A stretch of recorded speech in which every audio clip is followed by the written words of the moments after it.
नमस्कार, स्वागत है आपका ईटी नाउ स्वदेश पर। मैं हूं आपके साथ पूजा त्रिपाठी और आप देख रहे हैं हमारी खास पेशकश टैक्स मंत्रा। और इस शो में हम आपके टैक्स से जुड़ी जो भी उलझने हैं वो सुलझाने की कोशिश करेंगे। साथ ही अगर आपके कुछ सवाल हैं तो वो भी आप हमें भेज सकते हैं। सवाल पूछने का तरीका बेहद ही आसान है। आप हमें व्हाट्सएप करिए अपने सवालों को, मेल कर सकते हैं। लगातार आपकी स्क्रीन पर तरीका फ्लैश होता रहेगा। तो चलिए अब आज के शो की शुरुआत करते हैं। और शो शुरू करने से पहले आपसे एक सवाल, क्या आपको इनकम टैक्स विभाग से कोई नोटिस मिला है? तो बिल्कुल भी लापरवाही ना करें। अक्सर लोगों को कहते सुना है कि निपट लेंगे। अगर आप भी ऐसे सोचते हैं, आप बिल्कुल गलत सोच रहे हैं। अगर आप इनकम टैक्स नोटिस का जवाब नहीं देते हो और आपका टैक्स पेनल्टी के अलावा सजा भी हो सकती है। और इसके अलावा ये भी ध्यान रखें कि इनकम टैक्स डिपार्टमेंट अब आपको ईमेल या एसएमएस के द्वारा भी नोटिस या सूचना दे सकता है। तो अगर इस तरीके का मेल या फिर मैसेज आपको आया है, इस तरह के कोई नोटिस आया है, तो उसका जवाब कैसे देना है? ये नोटिस डिपार्टमेंट कब देता है और क्यों इस तरीके की प्रक्रिया में अक्सर लेट हो रहा है? और कहीं ना कहीं ऐसे में आपका रिफंड भी अटक सकता है, तो इस बात का भी ध्यान दीजिए। तो अब हम आज इस उलझन को सुलझाने की कोशिश करेंगे कि अगर इनकम टैक्स डिपार्टमेंट से इस तरह की कोई नोटिस या एसएमएस आया है तो उसका जवाब किस प्रकार देना है, किस तरह की पेनाल्टी लग सकती है अगर आपने उसको इग्नोर किया। तो चलिए इस शो की शुरुआत करते हैं और हमारे साथ जुड़ चुके हैं जाने माने टैक्स एक्सपर्ट और CA Sunil Garg. Sunil ji, thank you so much ET Now Swadesh को समय देने के लिए। तो अब रिटर्न आईटीआर फाइल करने की प्रक्रिया तो अब ऑलमोस्ट पूरी हो चुकी है और हमारे काफी सारे दर्शकों को हमने मदद भी की है उनका आईटीआर फाइल करवाने के लिए। लेकिन अब ऐसा भी हो रहा है काफी सारी जगह पर कि रिफंड अभी तक नहीं आया, रिफंड का वेट किया जा रहा है। लेकिन उसकी जगह काफी सारे लोगों को अब इनकम टैक्स डिपार्टमेंट से नोटिस मिल रहे हैं, उनके पास कुछ एसएमएस आ रहे हैं। तो अब वो शायद ये नहीं समझ पा रहे हैं कि दिक्कत क्या हो गई और ये जो नोटिस आया है उसका जवाब किस तरीके से दे, कहाँ पे गलती हो रही है। तो ये कुछ कंफ्यूजन चल रही है लोगों के दिमाग में। तो इसको आज समझने की हम कोशिश करेंगे और सबसे पहले तो एक बेसिक सवाल से शुरुआत करेंगे कि अगर इस तरह का नोटिस मिले तो सबसे पहले क्या करें और ये नोटिस क्यों आ सकता है या क्यों आ रहा है? देखिए पूजा जी, बड़ा रेलिवेंट टॉपिक आपने उठाया है। पहले तो आपाधापी होती है रिटर्न को फाइल किया जाए 31 जुलाई जिसकी लास्ट डेट थी, और टैक्स ऑडिट वाले केसेस में 31 अक्टूबर की डेट है। हम्म। उन लोग गलती क्या करते हैं कि जैसे ही रिटर्न फाइल करते हैं उसके बाद चैन किलिंग्स हो जाते हैं। वो पलट कर देखते भी नहीं कि मेरा रिटर्न प्रोसेस हुआ नहीं हुआ, जी जी। मेरी कोई डिमांड तो नहीं है, मेरा रिफंड आया नहीं आया। हाँ, जिनको रिफंड आना होता है उनको चिंता होती है कि मेरा रिफंड कब आएगा, क्योंकि वो प्लानिंग करे बैठे होते हैं कि रिफंड आएगा तो मैं क्या कुछ खर्चा करूंगा। बिल्कुल वरना सही लोग बात देखते।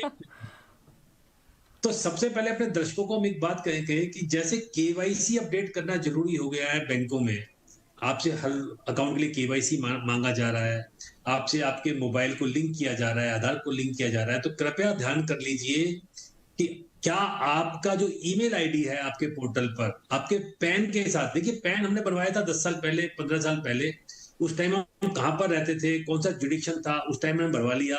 उसमें कौन सा ईमेल आईडी दे दिया था या कौन सा मोबाइल नंबर दे दिया था। मोबाइल नंबर तो लोगों ने अपडेट हम्म। करवा लिया है क्योंकि आधार से लिंक ओटीपी के कारण, लेकिन ईमेल आईडी अभी तक अपडेट नहीं किया लोगों ने। और पूजा होता यह है कि बहुत सारे नोटिस तो अननोटिस चले जाते हैं, लोग देखते ही नहीं है।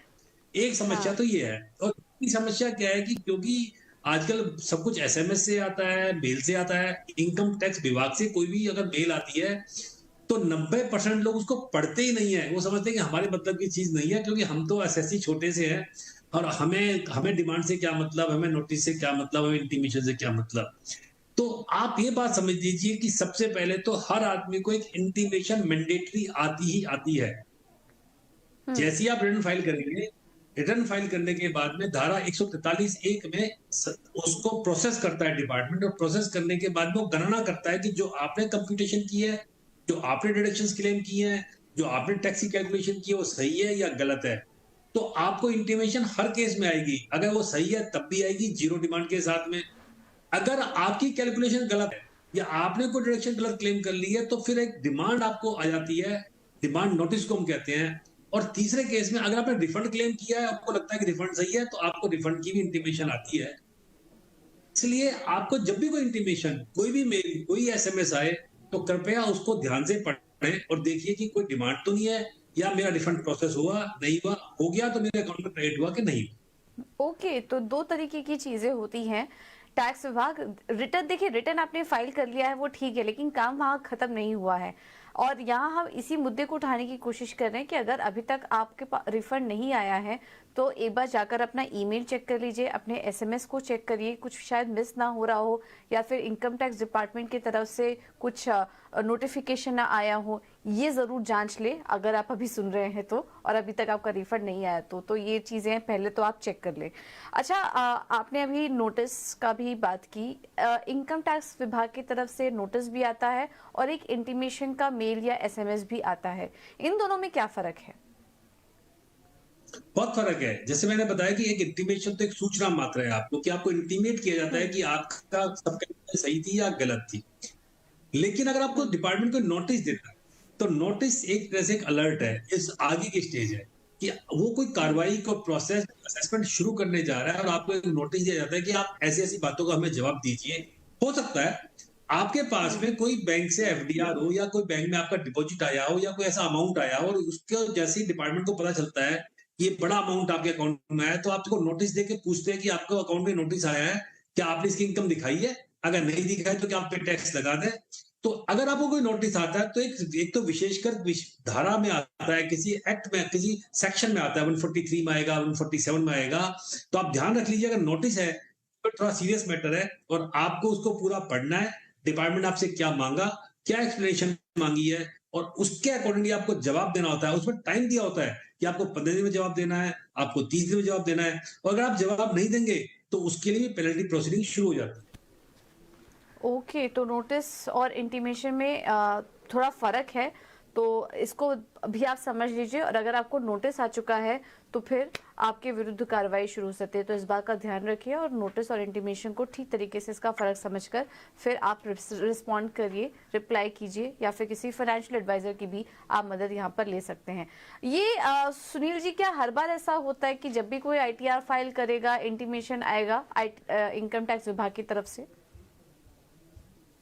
बिल्कुल। देखिए, इंटीमेशन तो 100% केस में मैंडेटरी कर दिया सरकार ने।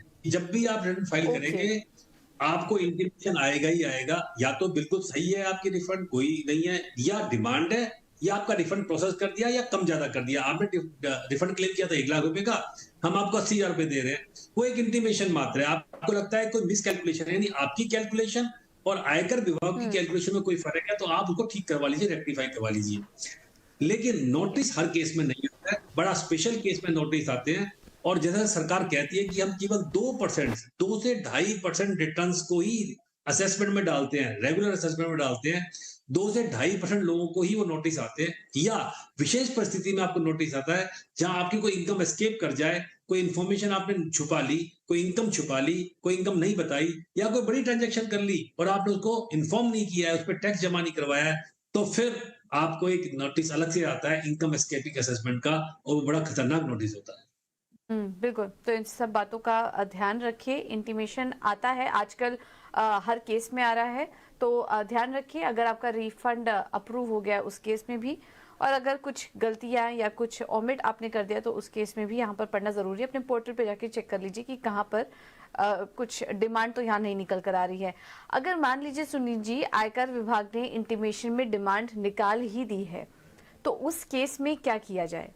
अगर आयकर विभाग ने डिमांड निकाल दिया, तो आयकर विभाग आपको एक कंप्यूटेशन साथ में देता है। जैसे आप एक कंप्यूटेशन देते हैं, आयकर विभाग अपनी हम्म। कंप्यूटेशन देखता है। देखिए आइटम वाइज कि आखिर मेरी डिमांड क्यों निकली है, क्या मैंने कोई डिडक्शन गलत क्लेम की थी, क्या मैंने कोई टैक्स की कैलकुलेशन या टैक्स का क्रेडिट गलत ले लिया है, या मैंने ऐसा कोई काम कर दिया है कि कोई इनकम में दिखाना भूल गया। क्योंकि आजकल आपको पता होगा कि एनुअल इंफॉर्मेशन स्टेटमेंट एआईएस में आपकी इंफॉर्मेशन प्रीफिल आ रही है कि आपको कहीं से ब्याज है, कहीं से डिविडेंड है, या आपने कोई प्रॉपर्टी बेची है तो उसकी इनकम आप लेना भूल गए हैं। तो अगर आपको टैक्स की डिमांड आ गई कि आपको वास्तव में टैक्स बनता है, तो आप उसको जमा करवा दीजिए। अगर आपको लगता है कि नहीं नहीं, ये हम्म। गलती नहीं है, आयकर विभाग ने गलत कर दिया, उसकी गणना में गलती है, तो आप उसको एक हम्म। रेक्टिफिकेशन कहते हैं हम, धारा 154 में आप 154 में रेक्टिफिकेशन फाइल कर दीजिए ऑन पोर्टल। आप अपना जवाब जमा करवा दीजिए कि मेरा ये जवाब है, और इस जवाब के तहत मेरी ये कैलकुलेशन सही है, कृपया आप अपनी कैलकुलेशन को दोबारा चेक कर लीजिए। और फिर डिपार्टमेंट आपको बकायदा एक ऑर्डर देता है उसके अगेंस्ट में। इसका भी ध्यान रखना है कि उसको डिमांड को नील करेगा या उस डिमांड को खड़ा रखेगा। अगर आपको डिमांड को खड़ा रखेगा तो फिर वो डिमांड आपको जमा करवानी पड़ेगी या उसके अगेंस्ट आपको अपील करनी पड़ेगी सीआई की अपील के पास। तो क्या ये टैक्स जमा कराने की कोई अवधि, कोई टाइम लिमिट होता है कि तुरंत तुरंत आपको जैसे इंटीमेशन आया तुरंत आपको जमा कराना ही है? क्या कुछ समय सीमा देती है विभाग?